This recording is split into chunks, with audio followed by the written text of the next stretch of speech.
Hey, I'm here with Jason Kraus, and I'm so happy to have you here with us speaking about Orthotica. DME. I would like to tell about it. It presents as Orthotica with all the products that is so needed for the doctors. Yeah, well, it's great to be here, Giselle. Thank you for inviting me. Yeah, maybe I'll start with just a very broad introduction to this company. It's a fairly new company, even though I am not new to podiatry. Orthotica was launched at the end of 2021, so we're into our third year of our business. The company is owned by myself and my partner, Peter Karolidis. The two of us combined have been involved in podiatry for 60 years. So we like to say it's the most experienced new orthotic company in the market. And, we decided to go back into the orthotic lab industry, not because the podiatry field needed one more orthotic company. There's plenty of them, but we kind of came around to the idea that if we could build a better one, it would be fun and interesting to do that. And so we set out trying to define what does better mean. Good. And really, what that process involved was trying to understand all the pain points between clinics and their labs, between labs and their clinics. And we came up with a list and we took an honest look at that and said, well, how many of these things could we fix? How many of the points of friction could we smooth out by building a different kind of a orthotic company? And that list, we checked a lot of the boxes and finally decided to go for it. So that's sort of the history of Orthotica. The company itself is principally involved in producing custom-made foot orthoses and custom-made ankle foot orthoses and selling them through healthcare provider channels. And even though we're a young company, we're growing extraordinarily rapidly, so much so that I'm actually having to limit some of our growth because I don't want to get beyond our ability to really provide excellent service. And so we're taking a very measured approach with the new business. Oh, that's great.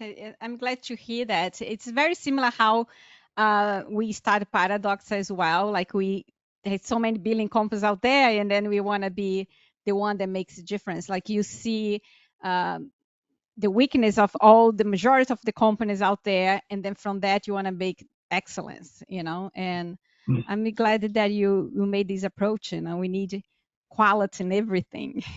Yeah, no, and it's been fun. I've been involved in this industry for a very long time with a whole bunch of different companies, and this one is really a lot of fun. And that was one of our requirements between the partners of the business. We want to do good work. We want to help our customers be successful. We want to educate them. We want to produce high quality products for patients. But we also wanted to build a great team and we wanted to have a good amount of fun doing it. And so 2.5 years in, things are going well. That's great. Now, tell me what make doctors change to you, because there are so many DME companies out there, DME labs providing similar service that you do, and you said that you want to do different. So tell us, like, what difference do you do? That's a great question. I could probably speak for 2 or 3 hours on that, but I'm going to try to be very concise here. We had a really great advantage of timing, meaning, during COVID, there was a lot of downtime where we could really think about this in a creative and critical way, and we had a clean canvas. So unlike any other company that's been around for a while, we had no preconceived notions of what the products and services had to be like, what the tools were that we would have to create. We didn't have to change anything because we were building it from scratch. And what we decided that we thought would be a significant competitive advantage would be to build a company based on today's technologies and trying to do it in a way that would future-proof it because things never stay the same. And so everything we built is hosted in the cloud. And what that's given us is the ability to continually update and improve our software, our toolkits that we've built for customers. We send out updates all the time, and the improvements that we can make are usually suggestions that come from our customers. It would be great if you can, they fill in the blank, and if I hear that enough, I send out a new update for my software, and all of a sudden, everybody's software is made better. We thought in the orthotic industry in particular, it was an industry that was rooted in older technology, older software. It was very difficult to modernize. And because we didn't have any legacy systems, we had the great advantage of building it from scratch today. And so Hmm. we used certain models in how we thought about that. We thought about a company like Amazon as an example. Everyone in some way or another uses Amazon, and we noticed that you never call Amazon. Think about that. It's Right. hard to That's call right. Amazon. Their phone Hmm. number's not even on their website. And the reason why you don't call them is because everything that you might need to know is available 24/7. Hmm. All you got to do is go onto your account, go on the website, and you know where your stuff is, when it's arriving, how to return, how to get reviews. Excuse me. And so we wanted to see if we could model something like that in the orthotic space. So we built an app. It's called Orthotica 3D. It's in the Apple App Store, and it really controls every aspect of the orthotic journey within a clinic environment. So creating prescriptions, submitting those prescriptions, tracking where things are, when they're coming back, right to when devices are delivered to the practice.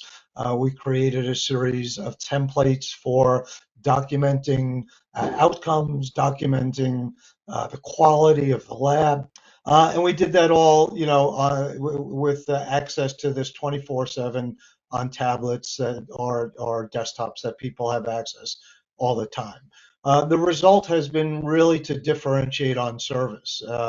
All of what we do is completely transparent to our customers. It's not a black box that you send an order in and you hope you get it back someday. This is something that's really a reliable business model, and our customers have really appreciated that. Yeah, and Uh, nowadays this generation they don't like it to being talking to people on the phone. Now everybody wanna text. I don't wanna hear anybody on the other end. No objection, just text and get what you wanna. So very Yeah, well, clear. interestingly, I used to run a pretty large company in this industry, as you know, and our customer service team took 400 calls a day, and we did a survey at one point and determined that 320 of those calls were unnecessary. Those were calls for easy information that if we had made it available to customers, they would have gotten it themselves and not made the call to the company. Right. And as a result of knowing all that, we said, okay, well, what is the information? What do Hmm. customers need every day? And we built tools and portals for our customers to get that information whenever it's convenient for them. I will also add that we use Amazon Web Services to store everything in the cloud. It's compliantly stored, everything's encrypted. And so, we've kind of future proofed our data as well. So our customers, if they're sending us scans or prescriptions, it's literally stored forever and accessible forever. And it's really just created a lot of convenience for customers. Yeah, absolutely. And how long once they place the order of the custom item, how long are you shipping to the patient, you ship it back to the office, and how long it take? Yeah, good question. All of our products are shipped back to their healthcare providers. who are then dispensing them directly to the patient. Our custom foot orthotic business, our turnaround time is 2 weeks or less. It's been more or less than 2 weeks, but our commitment level to customers is door to door in less than 2 weeks, and that gives them the ability to reappoint patients confidently, well ahead of the devices actually showing up. And that Mhm. creates a great efficiency for our practices. I've been in, Giselle, I think you know this, I've been in about 4,000 podiatry clinics in my career, and I've never been in one that didn't have a closet or a bucket full of devices waiting to be dispensed to the patients. And the reason why they have a bucket is they couldn't trust the lab to be reliably consistent on turnaround time. So the process is they wait for it to show up, then they play telephone tag for 2 or 3 weeks with the patient. They finally get an appointment, and meanwhile, 3 or 4 weeks has gone by. That affects cash flow. You can't bill until you dispense. Right. That affects patient outcomes because your patients aren't getting better when it's in a closet. So we've tried to eliminate all those delays in the whole delivery system. Now that you presented this problem, tell me one common challenge in that the doctors come to you when they working with you or before working with you. Hey, listen, everyone who has joined the Orthotica journey came from some other lab, right? Hmm. Because they've all been using orthotics or braces from a different supplier. So I think one of the challenges is sort of getting used to this digital workflow. If you've been in a very manual system, if you've got, spreadsheets and notebooks and everything is done in an analog way, and now you're sort of transitioning into digital workflows. I think for some doctors, that might have been a bit intimidating. We have spent countless hours doing training and onboarding and transitioning those folks over in a comfortable pace for them.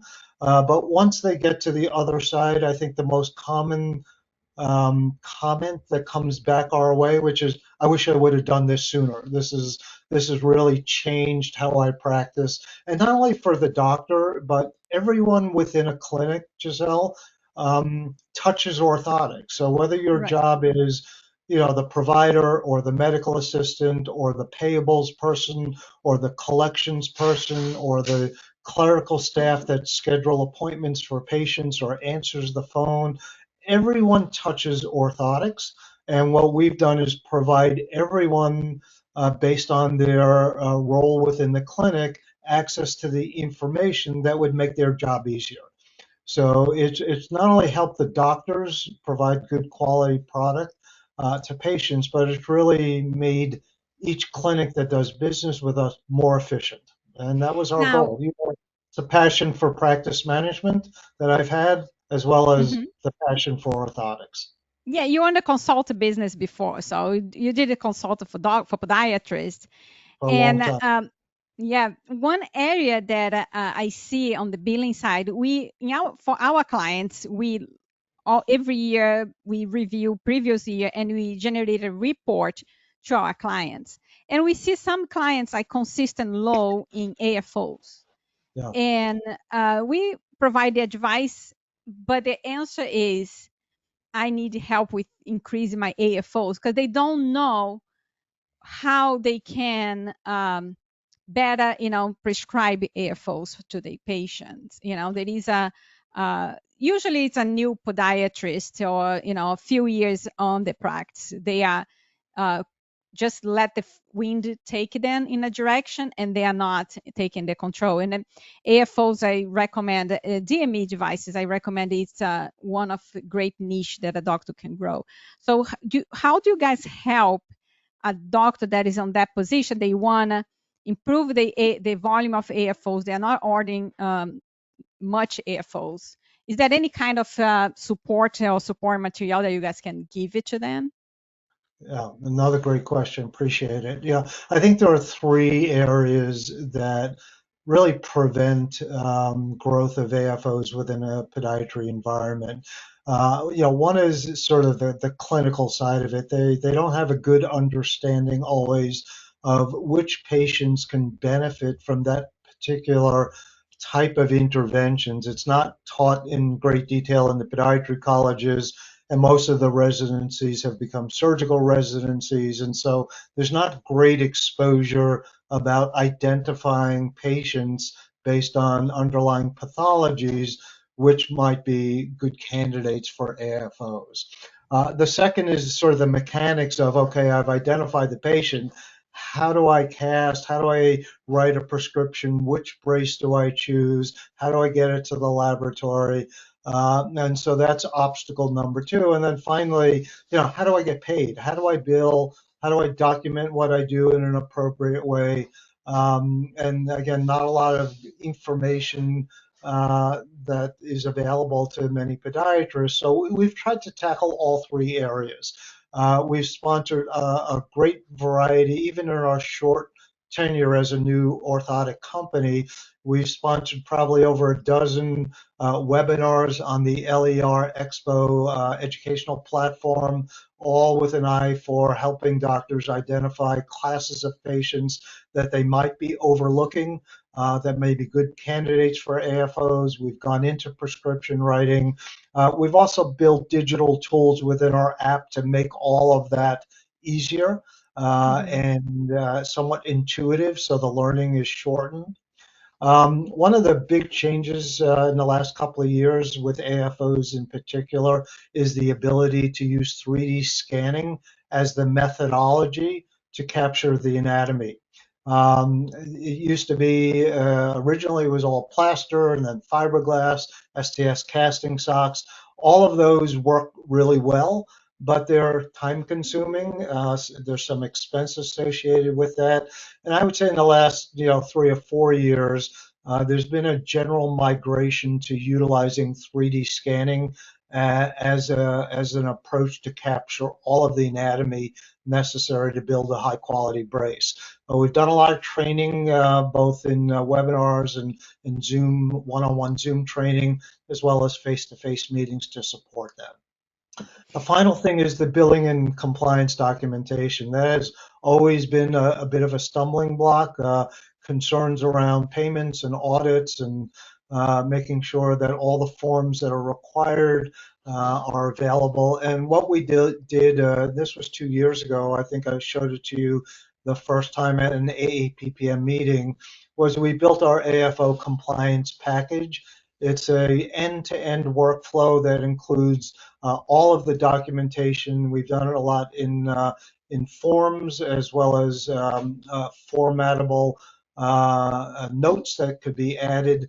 That really gives a doctor a very turnkey solution to document the medical necessity, make sure they capture all of the dispensing and prescribing notes that are associated with prescribing the braces, identifying all the underlying ICD-10s that support the medical necessity for the utilization of the braces, and done that in a very smooth, easy workflow. And we provide that to our customers free of charge.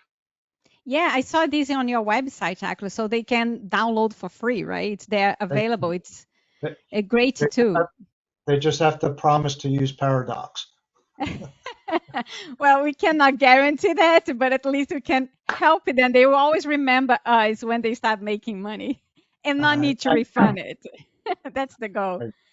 Yeah, and the website is orthotica.com. There is a tab called Resources, and under that Resources tab, there's a Downloads tab, and yeah, they would find our compliance package there.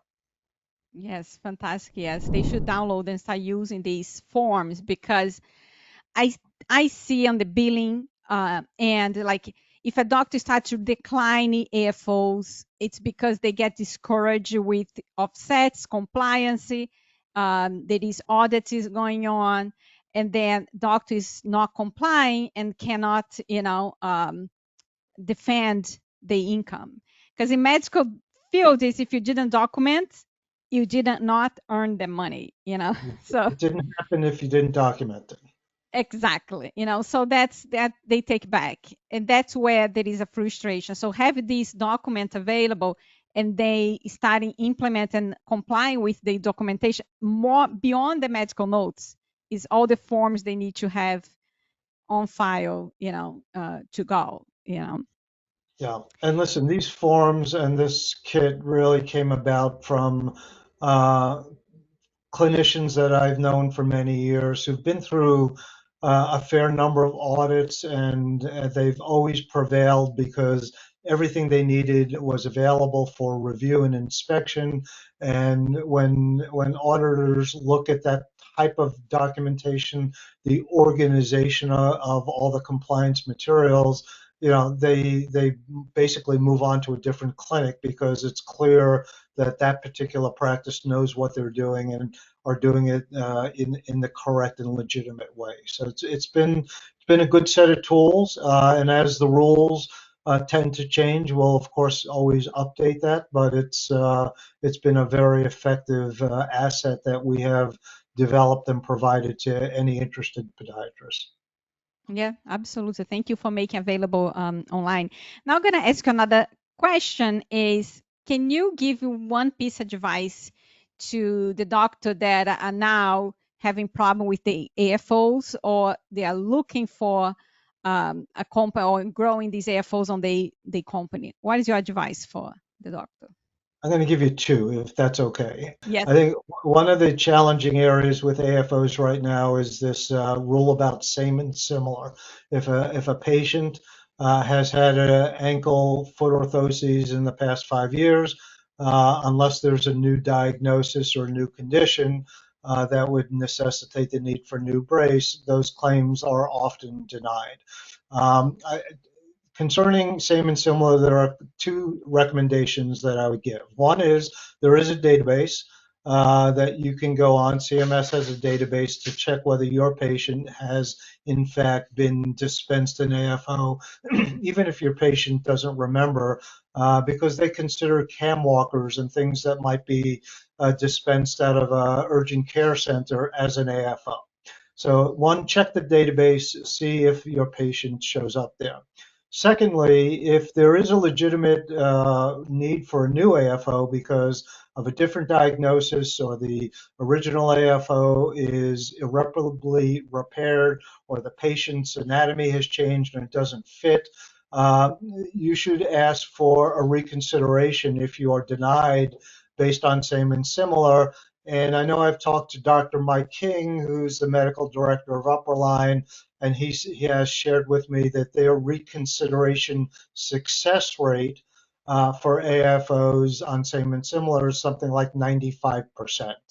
So just because you might get that denial doesn't mean that that denial is going to stick. Do the extra work, document the need, and ask them to reevaluate, and very frequently you'll wind up being reimbursed. The second suggestion I'm going to make if you want to grow your AFO business is incorporate a fall prevention component to your practice. There are a lot of ways to do it. Orthotica is at the forefront of helping doctors get involved with fall risk management and fall prevention. And that's an area that podiatrists are uniquely qualified to help patients with. But I would tell you, Giselle, 90% of podiatrists who practice today don't have such a program in their practice, and be very easy to bring it in. And that would be another way to expand AFO utilization. Excellent. Great advice you're giving and very useful. Yes, same and similar. It's a big problem. And the documentation is the key because we know we're going to be denied and we're going to need support documentation to appeal. Yeah, Absolutely. yeah. Thank you so much, Jason. Now, how people can get in touch with you or Orthotica and get more information or, have another private chat with you, how they can reach out? Well, I look forward to that. The easiest way would be to go onto the website, and on our website there is a calendar booking function up on our banner, and you could schedule a 15 or a 30-minute consultation with myself and or my partner. And, frankly, that's how we've built the business in such a short space of time. It's orthotica.com. Alternatively, my email address is jason@orthotica.com. You can just shoot me a quick email and I'd be happy to reach out to you at a convenient time, assess how we can help you, and hopefully join us in our new journey. Thank you so much, Jason. Such a pleasure talking to you. Always. Same here. Thank you. We are looking forward to our next episode. Your questions and comments fuel our discussions, so keep them coming. Don't miss out on the latest updates. Hit the subscribe button and stay connected with us on this journey of success.